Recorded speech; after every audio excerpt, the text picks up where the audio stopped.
Hello everyone and welcome to another 365-day project of weather scrapbooking, where the weather determines what the colours are that we're using on our projects. If you've been following along all year, this is a collaboration with my good friend Julie Carriere. She came up with this concept of using a temperature chart to determine the colours that we're using on our scrapbooking layouts. As you can see from what I've got in front of me, I'm scrapbooking October this month.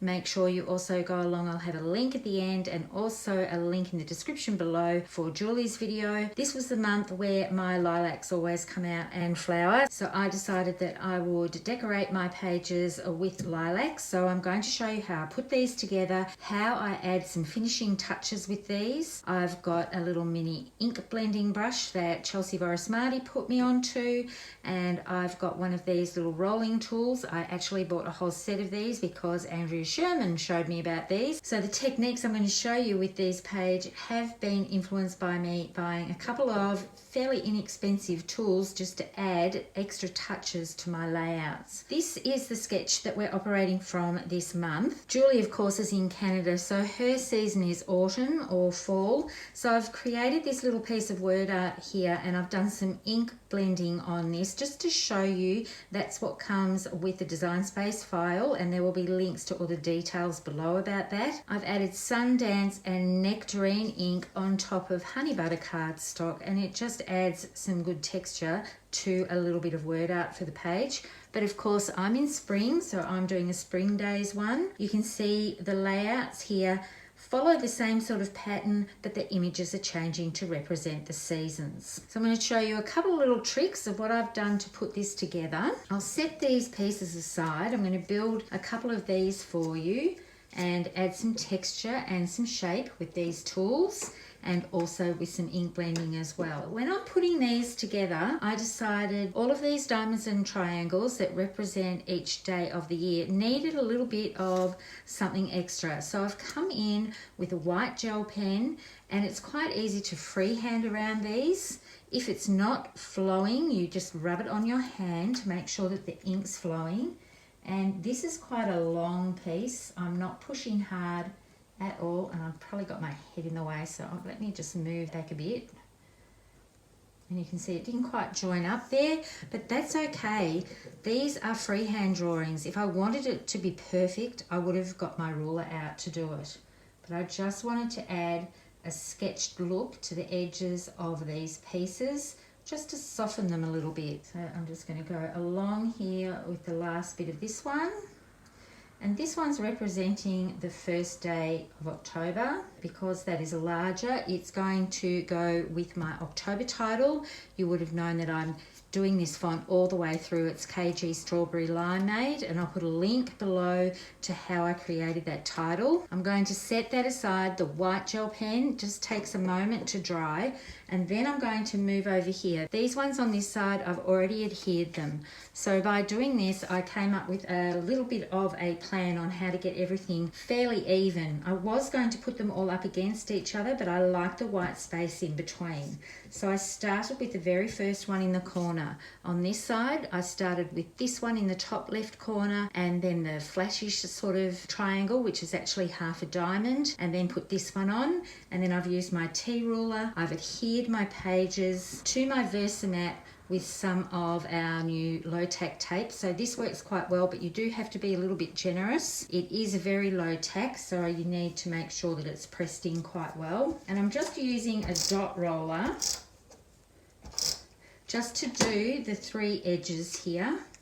And this one's quite easy because I've got the edge of the paper to line up on. But when it comes to doing the next one, and this is why I've adhered my paper here so it doesn't move too much, I'm going to use my T-ruler, grab my next triangle, add the tape, and I'm doing this over the top of my all-purpose mat because the adhesive doesn't stick to that at all. And if any does adhere to it, you can just rub it off with your hand or a cloth. And then I've got this diamond piece to add in the middle, and I'm going to move my T-ruler over so that I've got a little line to follow here. I'm pressing down here so that I can slide it underneath and get those 2 points lined up with the edge of my ruler so that that's all nice and straight. And I've done this process all the way up. I didn't want to make you sit and watch the whole entire thing. I just thought you would get the idea with the last few elements for this side. And you can see how easy that was to put those pieces in and get a little bit of a process going to adhere them all so that they're all nice and even. While I'm doing that, I'm going to adhere this triangle. I've actually left the bottom section here free of adhesive because I'm going to tuck my photos underneath that. And that's just going to go up on that edge. And then my October, I'm going to pop up with some foam tape. And I've got a smaller lilac here that I'm going to tuck underneath. And I've got some leaves that I'm going to put on that as well. So let's get into the preparation of the lilacs. I'll just put that on top for now. I'll actually move this little leaf away. So when you cut this out on the Cricut, there are actually 4 pieces. There's a base. Then there is the yellow section. I've got a dark purple, which is grape. This is honey butter, but it's the light side. So then I'm using the dark side of the grape. And these 3 pieces all line up so that they all match up on top. And for the top layer, I've just used the light shade of grape. So this can all be adhered with some liquid glue. But before I do that, I'm just going to bring in my sage ink and this little blending brush because I want some little bits on the edges. I'm not covering up the whole thing, and if I use my larger blending tools, I tend to get the whole area, and I just want a little bit. This one's darker because this will be where the shadow is coming down from the floral piece, and then I'm just blending these out just a little bit with my brush, and that's all the prep work I need to do for that one. And you can see I've gone ahead with my title here and adhered the lilac pieces together. But I'm going to go around and do a similar treatment to the edges of these leaves. And by having this little blending brush, I've got a little bit more control over where the ink is going to go. And I probably should have inked these pieces up before I actually adhered it. These are really quite fun to use because I can just put the ink exactly where I want it. Can't see what I'm doing now. I'll bring the ink in. So I'm just dabbing that in to the sage and coming in off the edge. And here I'm just pushing my brush up underneath. And then I'll come in with the next leaf. I'm coming in off the edge again to go around the outside, but it's okay if I get more ink in some areas than others because it just adds to the features of this leaf here. I'm not doing exact blending at all. I'm just putting some little bits of texture onto those elements. So I can put my word overlay on top of that, and I'm going to use liquid glue with this because it gives me time to make sure that I've got everything in place. So that lines up over top. You can tell the outline of the words where they go, and then I can just move that into place. And then I'm going to bring in the inside pieces of these letters. And the best tool, I think, to have in your arsenal is this pickup tool, because not only does it pick up sequins and beads and those sorts of things, but it also picks up little bits of paper. So I can just put the glue down and put the center of the letter on top.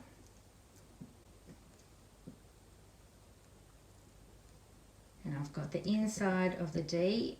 Doing these little bits just finishes off titles perfectly. If I left them off, it would just be too open around the areas. So that's part of the title done. That's going to go across the bottom of the right page. But I'm going to treat these a little bit, but while I've got my glue out, I'm going to adhere these pieces together. So you don't need to put glue onto every little portion of something like this. I'm just going around the outside and a little bit in the middle. And then I can just line this piece up to hopefully get it on there perfectly. And I love how this lilac all comes together. But I will say that if you are cutting something like this, especially for the smallest ones, you really do need to use a pretty new mat in your Cricut, because there's a lot of delicate little places that it's got to get into. So a brand new mat or an as new mat is the best thing to do. It's got to have quite a lot of stick to it so that the paper doesn't move around. And also use a fairly new blade. You don't want to have a dull blade with this. And what I did for all these pieces was I mirrored them on the canvas. So because we have the two-tone cardstock, I mirrored it so that the white marks where the blade goes around would be on the other side. So this piece is the light shade, so that went face down once I mirrored it. Now these don't particularly have anywhere to sit, so I've just overlaid it over the top, and I think that looks pretty good. And then I'm going to do some shaping. So you can see here I've already gone ahead and done some of these leaves, and it just adds the right amount of texture. I've got one of these old little mats here which is perfect for this project, and I've got a leaf here that I haven't done. The set I've got has 8 different sizes. I just determined that the second smallest one was the best one for the leaf. Now I hope my desk is not wobbling too much. I'm trying to hold on to it, but I'm doing little circular motions. So I hope you can see that by doing this, it's loosening the fibers of the cardstock and it's just giving a little bit of shape.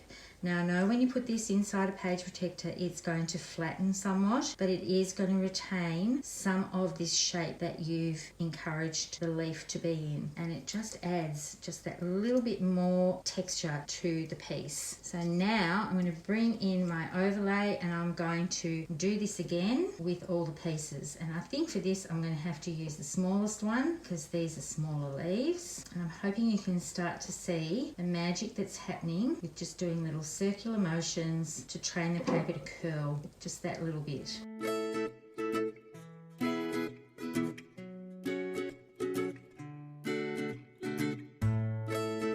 I think taking the time to do that with this just adds that little bit more texture to the leaves and it makes this piece look more lifelike. So I'm just going to add some foam tape to my title and adhere that to the top, and then I'll be able to start putting my photos on the layout.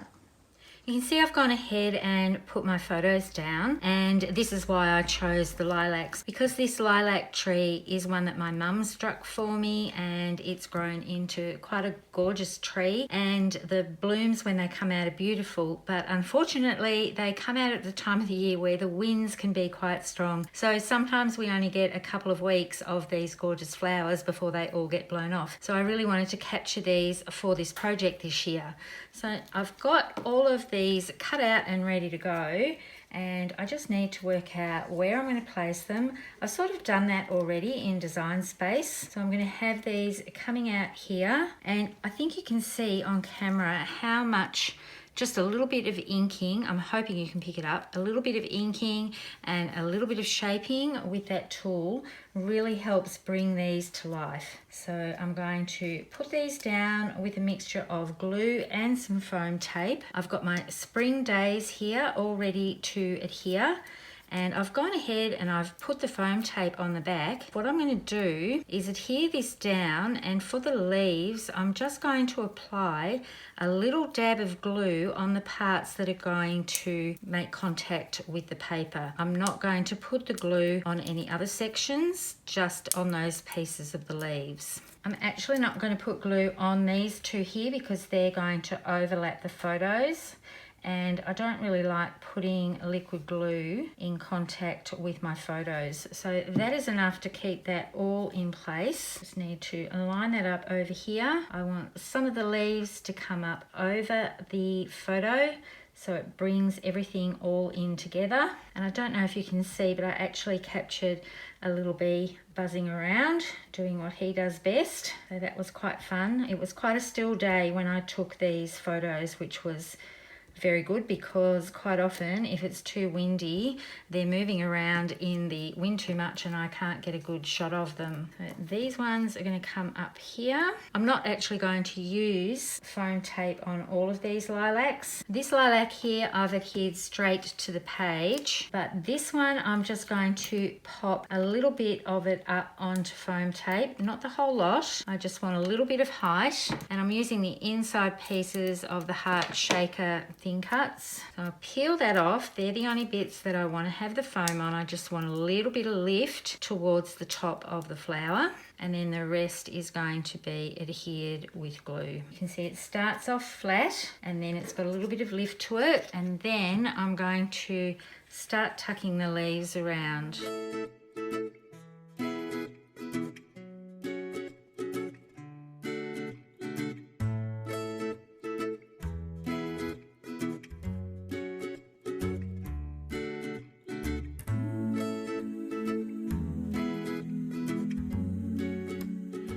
From my journaling, my October will be done, and then we're going to quickly move on to November. We're a bit late with our October ones because of the 31 days of Christmas card events. I got a little bit behind with getting everything all organised, but I think we're back on track now. And for November, those layouts will be done very, very soon. So keep an eye out for those. If you missed out on the 31 days of October event, that is still open. There's a card video, Christmas card video for each and every day of October, and you can watch these in your own time because they are recordings, so they're available to you from whenever you sign up for the membership. And there's also a PDF handout for a guide for each and every class that we did.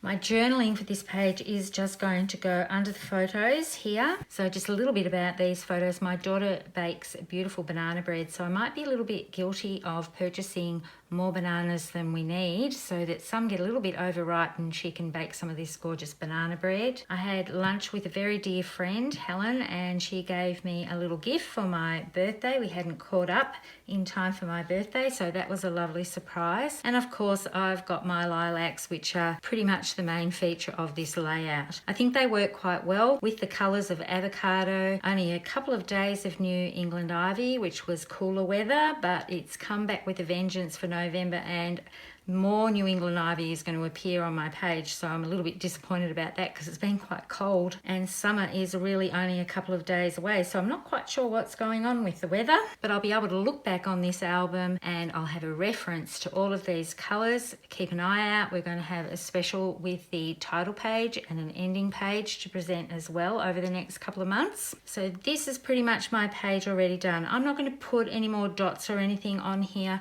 I think there's enough with the floral elements that dresses up this layout. Make sure you click on the link to go and see Julie's video if you haven't done so already. I hope you enjoyed the process of putting this together with the bits of gel pens and then adding other little details with the shading of the leaf areas and also shaping the leaves as well. I know that when this goes in a page protector it will flatten a little bit, but you can tell that these have had shape applied to them and you won't lose that totally in the page protector. Thank you so much for tuning in and watching. I hope to see you next time. Happy crafting and bye for now.